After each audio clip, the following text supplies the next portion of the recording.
Hi, welcome back to Career View. And this time we're doing a three-part series on how to navigate your career search in a pandemic world.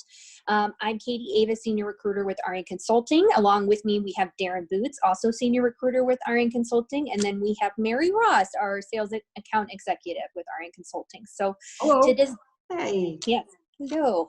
So today's session, we're going to be talking about how to make yourself stand out during a virtual interview. And one of the topics I wanted to discuss is ways that us as recruiters or sales executives, how do we coach our candidates on how to do a good virtual interview? So one of the first things I wanted to say is we don't want to treat that interview as being too casual. A lot of times we get more relaxed because we're in our own home, in our own setting, but you really just want to really still be very, very professional. You also want to speak very clearly and deliberately, pay attention to what the interview is asking, and really, really, really listen. And those are the gist of the main things. Make eye contact, those kinds of things. Darren, do you have anything you want to add on that topic as far as some basic coaching tips? Yeah, I mean, obviously you stress some good points. Being on time is so key, but also, I would highly suggest that if someone has someone to practice with, maybe they're not comfortable being on camera, maybe they practice a little bit with somebody to get because some people get scared by being on camera, and that's perfectly fine. But the more you practice, the more comfortable that you will be. So, that's for sure. Yep. A few other things that I wanted to kind of talk about here is, the kind of a background and what kind of background that you should have in a virtual interview, because this can be very, very important. I would really suggest that you use neutral backgrounds. Try to avoid having any really flashy pictures, or obviously you want to make sure that everything that they can see is professional. You want to make sure that you don't have anything that's going to pull away from you as far as distracting the interviewer. Also, I would not go in front of a window when you're recording this. It could make your face overly bright or overly dark, which could make it hard to see. Plus, you might get distracted if there's things going on outside that might draw your attention away from someone that's doing the interview.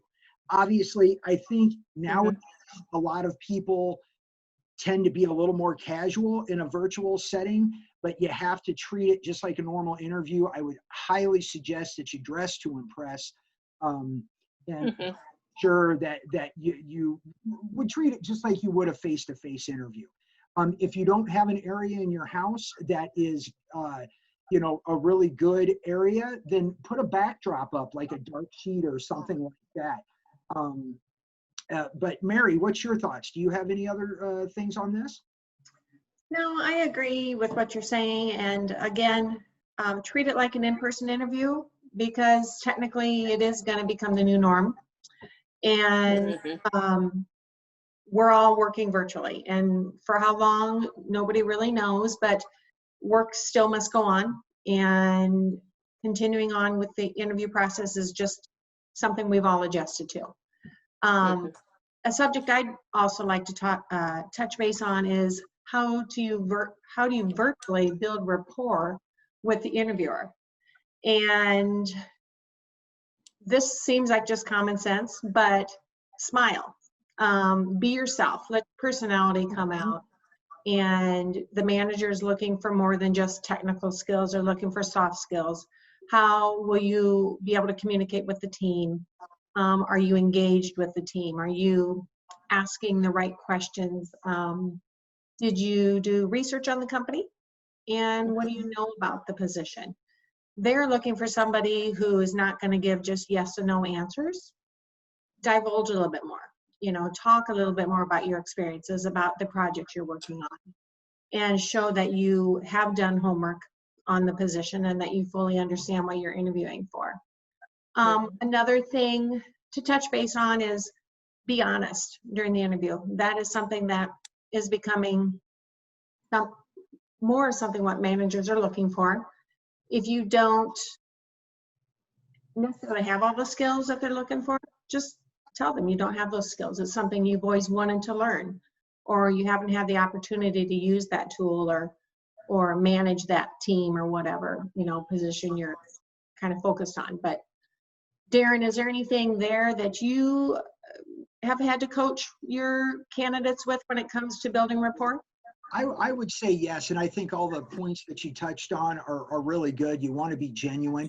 I would take it a step further, and just as much as you're going to research the position, I would try to research the people that you're interviewing with. You know, check out LinkedIn and see if you have any commonalities. You know, people that you know or that are connected to, or you know, places you used to work, college. You know, anything that could help build rapport and commonality.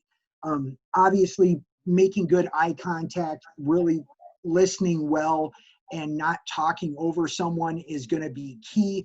And try not to fidget too much in your chair or be a hands talker or talk with your hands, so to speak. Yeah, because that can really be distracting in a virtual situation. Darren, are you sitting on your hands right now? I am sitting on my Okay. hands. It's funny that you should say that. Yes, I am very much sitting on my hands. Wonderful, wonderful. Okay. Well, another topic I wanted to share or talk about is interview etiquette. And one of the things is anymore, we're seeing a lot of team interviews or panel interviews go on. And so a lot of times people don't know how to handle that situation. So I think the biggest thing is making sure that you give eye contact to every single person on the panel. You're not just talking to one person, not just a hiring leader. They have those other people in the interview for a reason. So a lot of times it's other, you know, developers, team members, project managers, whatever the role is, parts of the business, parts of technology. They're all in there for a reason because their input matters. So make sure that you give focus to each person. The other thing is to prepare yourself for behavioral situational questions. Because in a group setting, a lot of times that's the point. They want to see how you react, how professional you are. Can you think quick on your feet?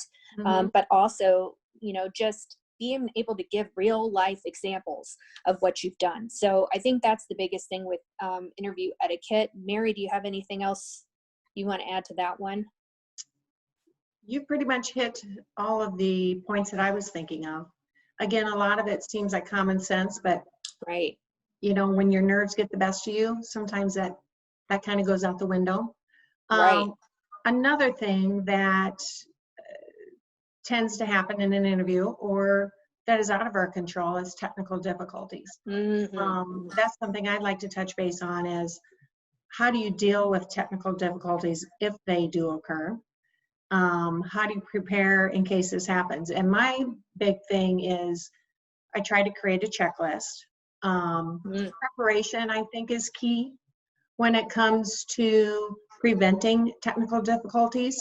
Try the link out beforehand. If you know it's going to be a Zoom or a Teams video, then try one with your colleague or your family member or whoever and just do a practice run.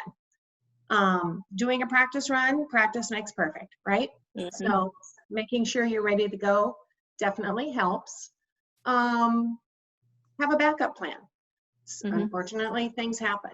Do you have the phone number or of your recruiter or account manager who can help you communicate with those hiring managers or the interviewers if you aren't able to get on? And just communicating with them that we're having some difficulties, we're working to get on right now, really speaks volumes because things happen and sometimes they're out of our control. You know, just don't panic. This is a chance for you to show how you handle a stressful situation because it's going to happen. Everybody's working virtually. You may not be able to be on.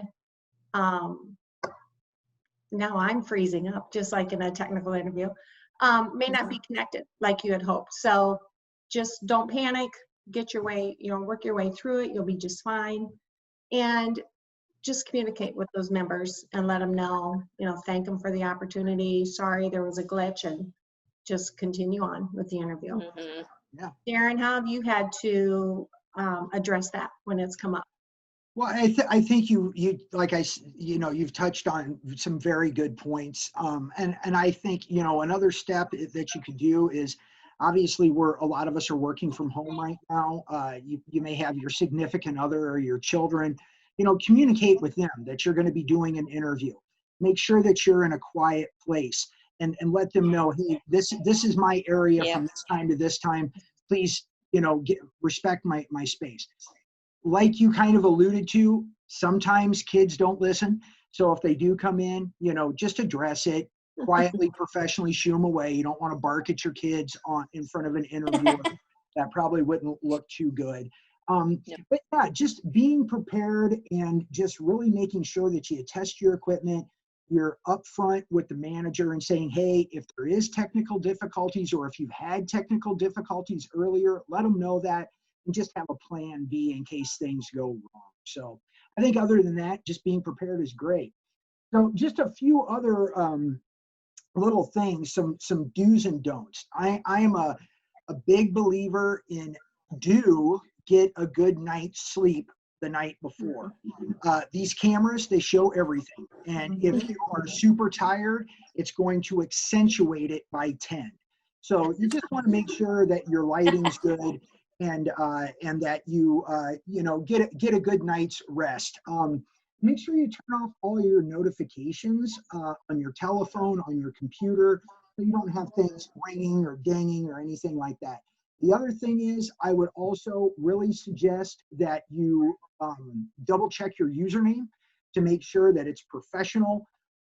Sometimes when people are setting up an account real quick, they don't really think about it. And if you're using something unprofessional and that's up on the screen the whole time, probably isn't going to look too great. A little distracting. Yeah, Katie, what's your thoughts on that? All good things. I think confidence is key. Ask questions just like you would a regular interviewer. Have your resume in front of you. Have a list of questions in front of you. You don't want to read off of them like a script, but be able to walk down your resume line by line like you would in an in-person interview. Listen, make good eye contact. Make sure your posture is good. That's kind of an issue with me sometimes. I slouch a little bit, and so you want to make sure that you stand up straight or sit up straight. And a lot of times the easiest way to do that is by making sure you're sitting at a desk or a table or a chair that's set up for that kind of thing versus sitting at like a couch or somewhere if you can help it. Like they said, I do have one more don't too. Don't read from your resume. Sometimes if people have wrote down notes or they have their resume in front of them, their tendency is going to be to look down the whole time. Right.